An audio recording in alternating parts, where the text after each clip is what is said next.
Hello everybody and welcome to our hackathon. It's great to have people joining from all over the world to work together on the same goal, protecting the beautiful species of our planet.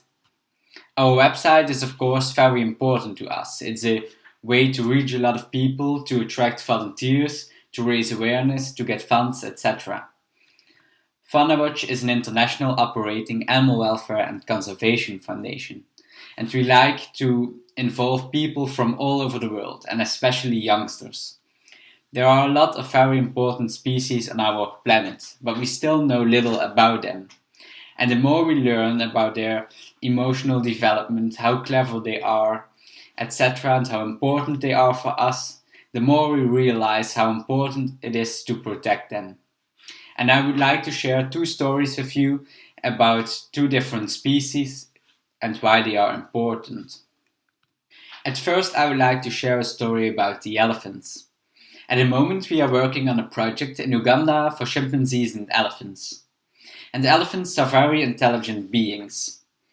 The story I'm going to tell you took place in Nairobi. This is the capital city of Kenya in Eastern Africa. And around this capital city is a shelter located, a shelter especially for orphaned elephants.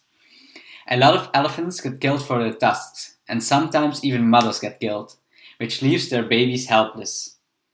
This story is about one of those babies. It was found with a spear going straight in her head. You can see the little elephant over here, and you can see the spear next to it.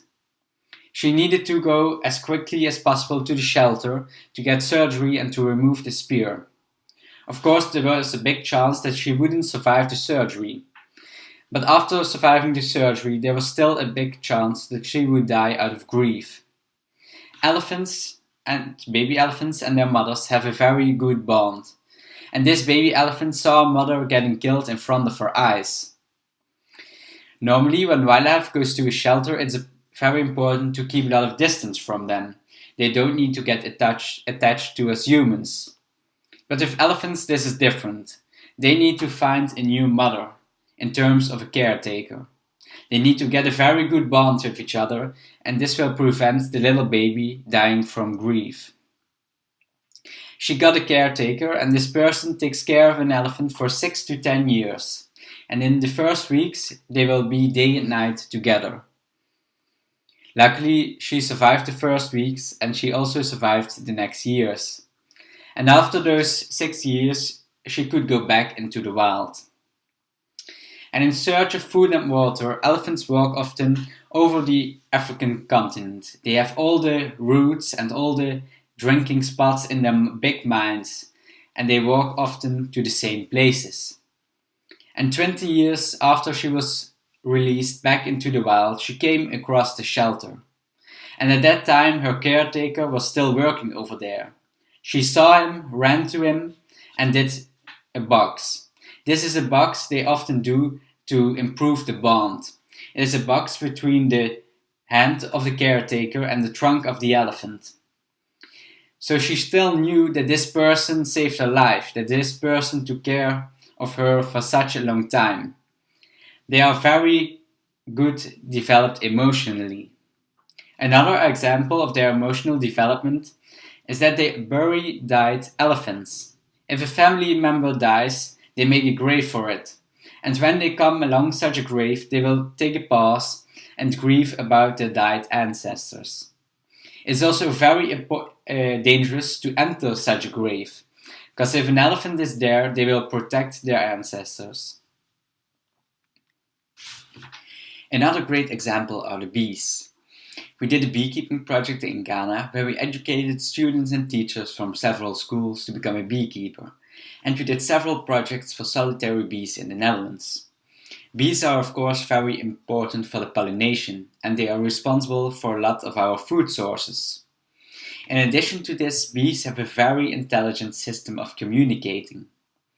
In one colony live about 20,000 to 40,000 bees. And of course they all need to work together. And in such a colony is one female laying eggs. And this female is the queen. You can see her on the picture with a number on her back. And this queen can lay up to 2,000 eggs a day. And depending on the age of a worker bee, the female bees, they have a different task. Once a bee gets born, they are very hairy and they will work as cleaning bees. They will clean the cells and make them ready for the queen to lay an egg in it. Once they get a little bit older, they will lose their hair and they will become worker bees inside a hive. They build, for instance, comb to expand the colony. And then another few days later, they will get a bit stronger and they will start to protect the hive. Outside of the hive, sometimes intruders try to get in, or maybe bees from other colonies want to steal honey. And these guarding bees will attack them and keep the colony safe. It is very important for them to keep the queen alive, as of course the colony depends on her. And then the bees will start to fly, and they will search for flowers and nectar, which will turn into honey, which is of course the food source for the bees. And as said, is such a queen very important for the colony, and the bees will do everything to protect her. So if an intruder gets in, the bees will attack it. And even if they get killed, they will do this, because their only goal is to protect the colony and the queen. So they are not selfish, and it's very amazing how 20,000 to 40,000 bees work together. I don't think that there is any business which has such a loyal and good communicating workers on this planet. And these were just two of the thousands of examples. The elephant, the largest animal on land, and the bee belonging to the group of the smallest animals, the insects. Together with volunteers from all over the world, we are trying to protect these amazing species. And we are really happy that you are going to help us during our hackathon. I hope that these examples inspired you. Together we can build an amazing website and reach many more people in the future. We wish you all the best during our hackathon, and many thanks for helping us out. I wish you all good luck. All members of the hackathon, we wish you a lot of success and we hope we come to excellent results. Thank you very much for your effort. Bye bye.